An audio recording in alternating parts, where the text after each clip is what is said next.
네, 오늘 성경 말씀 보시겠습니다. 신명기서 30장 6절입니다. 내 하나님 여호와께서 내 마음과 내 자손의 마음에 할례를 베푸사 내게 마음을 다하며 뜻을 다하여 내 하나님 여호와를 사랑하게 하사 내게 생명을 얻게 하실 것이며. 네, 아멘. 네, 오늘 말씀과 성례 제목으로 하나님 말씀 증거하겠습니다. 금요일 아침에는 하이델베르그 요리 문답서를 보고 있습니다. 오늘은 65번부터 68번 문답을 보려고 합니다. 오늘 문답의 주제는 신자들에게 믿음을 일으키는 것이 말씀과 성례라고 하며, 그리고 성례에 대한 기본적인 개념 설명을 이제 합니다. 먼저 65번 하이델베르그 요리 문답 65번 문답 보시면 질문입니다. 오직 믿음으로만 우리가 그리스도와 그의 모든 은덕에 참여할 수 있는데 이 믿음은 어디서 옵니까? 답입니다. 성령에게서 옵니다. 그분은 거룩한 복음의 강설로 우리의 마음에 믿음을 일으키며 성례의 시행으로 믿음을 굳세게 하십니다. 65번 문답은 몇 가지 교훈들로 정리할 수 있는데요. 첫 번째로 믿음은 성령께서 주신다고 합니다. 믿음은 성령께서 주신다. 성경 구절 고린도전서 12장 3절 보시면 그러므로 내가 너희에게 알리노니 하나님의 영으로 말하는 자는 누구든지 예수를 저주라 하지 아니하고 또 성령으로 아니하고는 누구든지 예수를 주시라 할 수 없느니라. 이 구절 보면 자연인, 즉 주님을 모르는 사람으로 하여금 예수님을 주님이라고 고백할 수 있도록 하시는 주체자, 주관자. 그것은 그 고백하는 그 사람이 아니라 하나님의 영, 성령님이라고 하는 거죠. 우리 중에서 누가 구원받았는지 안 받았는지 뭐 알 수 없고 헷갈리다고 하는 그런 신자들이 있을 수 있는데요. 어, 본인이 예수님을 주님이라고 고백하고 있는지 여부를 확인하면 돼요. 예수님을 주님이라고 고백하고 있다면 예수님의 십자가 구원의 사건이 무슨 내용인지, 그게 어떻게 믿는 자를 의롭게 하는지를 알고 인정하고 고백하는 자는 성령께서 믿음을 주셔서 믿게 하시는 것이고, 그게 구원받은 증거라고 할 수 있습니다. 우리 교회 그 청소년들 세례교육 할 때 애들이 조용하거든요. 대부분 조용하잖아요. 평소에 뭐 말수도 별로 없고. 그 믿음이 있는지 없는지 잘 모를 수 있잖아요. 이렇게 질문을 할 때가 있거든요. 너희들은 하나님의 존재하심을 믿니? 하나님께서 살아계시고 역사하시고 지금도 우리에게 간섭하시고 인도하시는 걸 믿고 있니? 네, 믿어요. 그래요. 믿어요. 아주 자연스럽게. 믿음이 있는 애들은 그렇게 대답해요. 믿어요. 하나님께서 예수님 보내주셔서 우리 죄를 대속해서 죽게 하셔서 우리를 구원하신 것을 믿고 받아들이고 인정하니 믿어요. 그래요. 믿어요.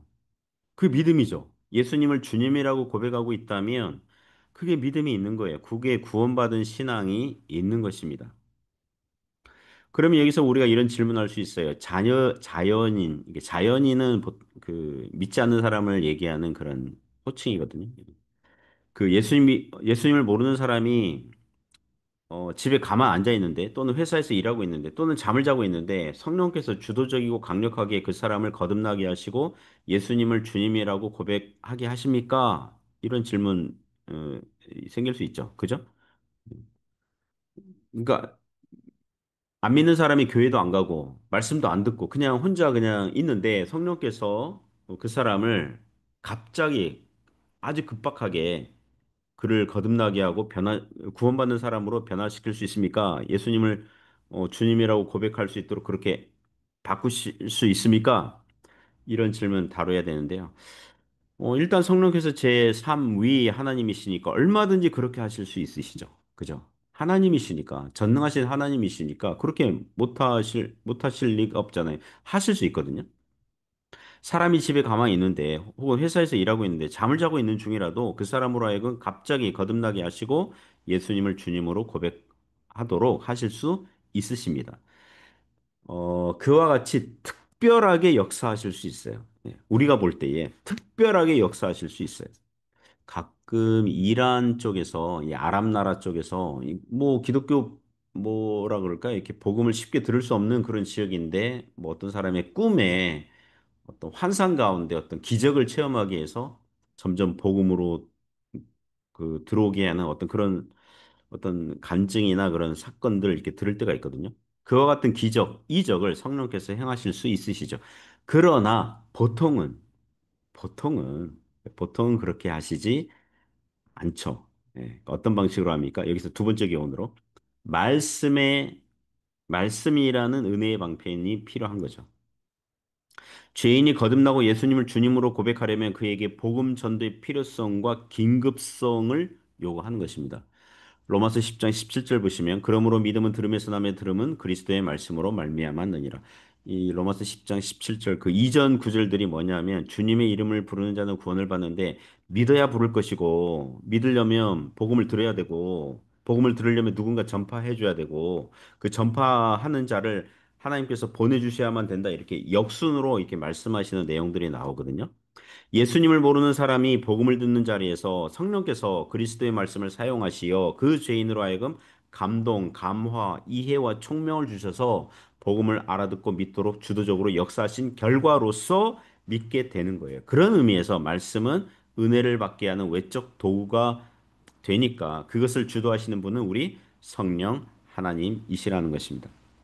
자, 오늘 그 65번 문답에 그 은혜의 방편 또 하나가 있는데요. 성례라고 나와요. 성례. 그 오늘 주제가 이제 성례로 이게 들어가는 건데요. 성례도 하나님의 은혜의 방편이다. 예, 성례도 하나님의 은혜를 주시는 외적 수단이다. 예, 성례를 통해서 은혜를 주신다.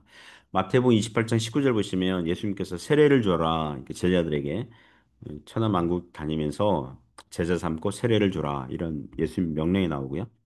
고린도전서 11장 26절은 성찬식을 통해서 교회가 그리스도의 죽으심을 기념하고 그 교훈을 음, 주님 오실 때까지 이렇게 배운다는 그런 말씀하십니다. 예, 성리에 대한 기본적인 설명은 66번 문답에서 하니까요. 66번 문답 보죠. 하이델베르그 요리문답 66번입니다. 성례가 무엇입니까? 답변입니다. 성례는 복음 약속의 눈에 보이는 거룩한 표와 인으로 하나님께서 제정하신 것입니다. 성례가 시행될 때 하나님께서는 복음 약속을 우리에게 훨씬 더 충만하게 선언하고 확증하십니다. 이 약속은 그리스도께서 십자가 위에서 이루신 단번의 제사 때문에 하나님께서 우리에게 죄사함과 영원한 생명을 은혜로 주신다는 것입니다. 66번 답변은 약간 길지만 몇 가지 정리하면 첫째로 성례는 눈에 보이는 거룩한 표시와 이인이라는 거예요. 이거를 잘 이해하시면 돼요. 예. 눈에 보이는 거룩한 표시와 이인으로서 성례를 행하게 하신 겁니다. 창세기 17장 11절 보시면 그 할례가 나오거든요. 구약 시대의 그 성례죠. 할례가 나오는데 너희는 포피를 베어라 이것이 나와 너희 사이의 언약의 표징이니라. 표징이니라. 표징, 이게 표시란 뜻인데요. 이걸 네이버 국어사전 찾아보니까 어떤 것과 다른 것을 드러내 보이는 뚜렷한 점. 예. 구약 이스라엘 백성들이 할례를 하였는데 이게 하나님의 언약 백성이라는 뜻으로 눈에 보이는 거룩한 표시와 인으로 있는 도장이죠. 사용하셨다는 거예요. 우리가 읽은 신명기서 30장 6절도 할례에 대해서 다음과 같이 말씀합니다. 내 하나님 여호와께서 내 마음과 내 자손의 마음에 할례를 베푸사 너로 마음을 다하며 뜻을 다하여 내 하나님 여호와를 사랑하게 하사 너로 생명을 얻게 하실 것이며 그러니까 구약 이스라엘 백성들은 자기 몸에 행한 할례를 보면서 다음과 같이 생각하라는 거죠. 할례를 비록 몸에 했지만 이게 눈에 보이는 이제 그런 어떤 그 이런 표시와 인인데 그게 뭘 가리키느냐? 뭘 가리키느냐?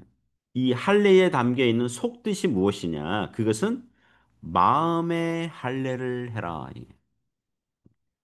마음의 할례를 하라는 것을 그 표시로 몸에 한 거라는 거예요. 그러니까 우리가 마음과 뜻을 다하여 하나님을 사랑하라는 하나님의 은혜로운 언약의 명령과 약속이 이 눈에 보이는 이 할례라는 이 표시와 인에 담겨 있다. 이렇게 생각하라는 것입니다. 그러니까 몸에 행한 할례를 받았다 그래가지고 나는 할례를 했으니까 뭐 하나님 백성이야 이제는 뭐 구원은 따놓은 당사이니까 내 마음대로 살 거야 이런 게 아니라 마음을 다하여 뜻을 다하여 하나님 사랑하는 그런 인생을 살라고 우리에게 할례라는 이 성례를 주신 거구나. 이렇게 구약 백성들은 그렇게 생각하라는 거죠. 로마서 4장 11절에 사도 바울께서 아브라함이 받은 구약 할례의 그에 대해서 이렇게 해석, 설명을 하거든요. 11절에 로마서 4장 11절에 그가 아브라함이에요. 할례의 표를 받은 것은 무할례 시의 믿음으로 된 이 의를 인친 것이니 이는 무할례자로서 믿는 모든 자의 조상이 되어 그들도 의로 여기심을 얻게 하려 하심이라. 그러니까 오늘날 교회에서 세례를 받는 신자에게 세례를 왜 줘요? 그 사람이 구원의 믿음이 있다는 표시로, 결과로서의 그 표시로 주는 거잖아요.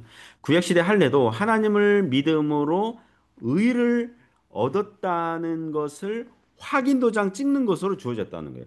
그러므로 구약시대에 어느 구약 이스라엘 백성 하나가 할례를 받았다면 그 사람은 아, 나는 하나님의 소유된 백성이고 구원받은 백성이구나. 그러니까 마음을 다해서 하나님을 사랑해야 되는 그 책임과 의무를 다하는 그런 인생 살아야 되겠어. 이러한 표시와 인의 역할을 한다는 것입니다. 자, 그럼 67번으로 가볼까요? 67번 문답. 어, 그러면 말씀과 성례 이 둘은 우리의 믿음을 우리의 구원의 유일한 근거가 되는 것, 곧 예수 그리스도의 십자가의 제사로 향하도록 하기 위한 것입니까? 67번 답변이죠. 참으로 그렇습니다. 우리의 모든 구원이 그리스도가 우리를 위해 십자가 위에서 이루신 단번의 제사에 있다는 것을 성령께서는 복음으로 가르치고 성례로 확증하십니다. 67번 문답의 요지는 말씀과 성례가 은혜의 방편이 됩니까? 그러니까 말씀과 성례가 그리스도의 십자가 사건을 바라보게 하고 집중하게 합니까? 네. 십자가의 구원의 효력을 바라보게 합니까? 이런 질문이거든요. 답은 그렇습니다. 그 로마서 6장 3절 보시면 성례의 한 종류인 이 세례, 신약 시대의 그 성례의 한 종류인 세례죠.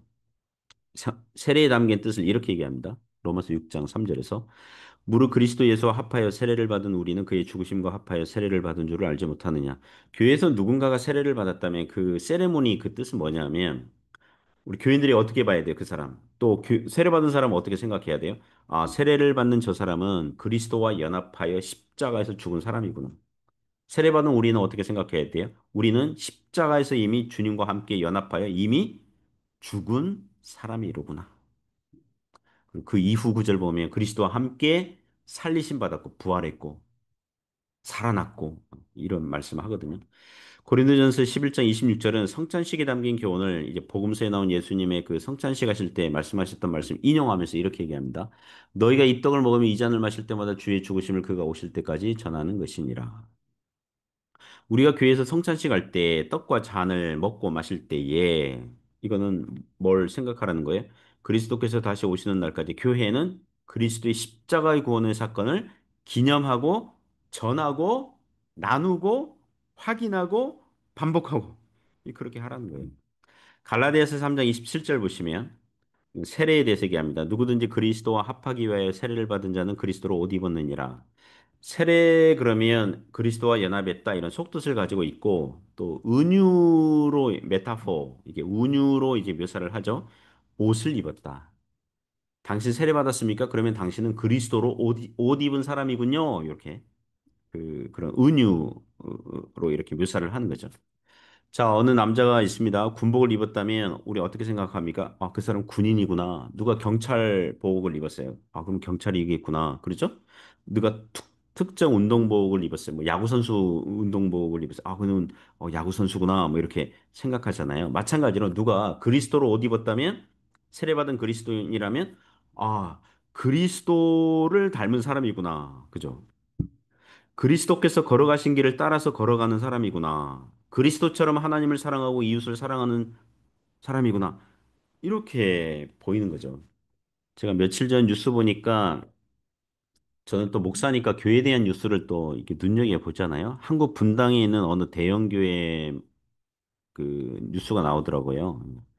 그 대형교회 목사님이 교회에서 운영하는 유치원 자금을 뭐 수년 전에 뭐 1억인가 2억인가 어쨌든 그 개인적으로 굉장히 대형 교회니까 뭐 유치원 다니는 애들 뭐 그 비용을 뭐 하여튼 목사님이 개인적으로 유용했다. 예, 개인적으로 사용했다. 이런 죄목으로 이제 경찰 조사 받는 그런 사건이 나왔습니다. 뭐 개인적으로 유용했다 그러면 뭐 선교사님들에게 뭐 도와줬다 또 뭐 이렇게 뭐그 선교 줬는지 안 줬는지 그러니까 이게 기록이 없으니까 말은 그렇게 하는데 그래서 이제 그걸로 이렇게 경찰 조사 받는 그런 사건이 나왔어요. 그러니까 그리고 그 목사님의 개인 비리를 밝히려는 또 교인들이 있잖아요. 그래서 또 그 교인들은 교회가 바르게 이렇게 움직여야 된다 이런 생각 가지고 이제 또 이런 주장을 하고 또 기도회를 하는데 그런 그러니까 그러니까 목사를 반대하는 교인들이 기도회죠. 그 근데 그 모습을 본 부목사가 또 이 부목사는 목사 쪽 라인이겠잖아요. 기도에 인도하는 여교인을 이제 지금 단상에서 이제 기도에 인도하는 그 여교인을 이렇게 잡아가지고 뭡니까 유도 선수처럼 옆으로 그냥 잡아뜨리는 그게 동영상에 다 나오더라고요. 그 전치 사주 진단받고 고발 조치했고 그 교회발 뉴스로 나오더라고요. 그리고 참고로 그 교회는 독립교단에 소속이 돼 있어서 노회의 관리 감독을 받지 아니하는 교회예요. 그러니까 노예가 있어도 어떤 그 노회의 그 소속 교회의 문제를 제어하지 못하는 일들이 종종 있는데 이 좀 독립교단의 좀 약점이거든요. 그러니까 개체교회의 개교회에 발생하는 문제를 누가 이렇게 뭐 어떻게 뭐 컨트롤할 수가 없잖아요. 그러니까 문제 해결이 어려운 되게 그런 구조 아래 있는 거죠. 제가 그걸 보면서 교회의 부덕함과 부조리가 그 뉴스에 나오는 걸 그걸 보면서 참 부끄러운 뉴스잖아요. 그분들은 다 세례받지 않았겠습니까? 그리스도와 연합하였고 그리스도로 옷 입었는데 왜 저렇게 하지? 이거는 뭐 옷을 벗은 거잖아요. 네? 그리스도와 연합돼 있는데 그냥 떨어져 나간 거잖아요. 느낌이. 그러므로 오늘날 교회 안에서 당신은 세례받은 신자입니까? 이거는 무슨 뭐 평범한 질문이 아니라 당신은 그리스도와 연합되었습니까? 그리스도로 옷 입은 사람입니까? 이렇게 엄숙한 내용을 담고 있는 질문이어야 한다는 것입니다. 마지막으로 68번 문답. 그리스도께서 신약에서 제정하신 성례는 몇 가지입니까? 거룩한 세례와 성찬 두 가지입니다. 구약에는 성례가 많았습니다. 할례도 있고 성전 제사들도 있고 각종 절기들도 있고 막 그렇잖아요. 그러나 신약에 와서는 그리스도 안에서 구약에서 그림자와 모형으로 주어졌던 성례들이 그리스도 안에서 완성이 되었고 신약교회 성도들에게는 이제 그리스도께서 재림하시기 전까지 눈에 보이는 이 세례와 성찬, 예, 세례와 이제 성찬 이 두 가지 성례로만 충분하도록 하신 거예요. 그리고 그 이외에는 무엇입니까? 하나님의 말씀, 예배, 기도 이런 게 있잖아요. 그러니까 예배를 받을 수 있는 충분한 그런 은혜들이 있으니까 이것을 붙잡고 예, 가는 거죠. 사랑하는 성도 여러분, 오늘도 세례받은 신자들 아니겠습니까, 우리가? 그리스도와 연합되었고 그리스도로 옷 입었으니 그 주님 바라보는, 주님 따라가는 그런 인생 되시기를 주님의 이름으로 축복합니다.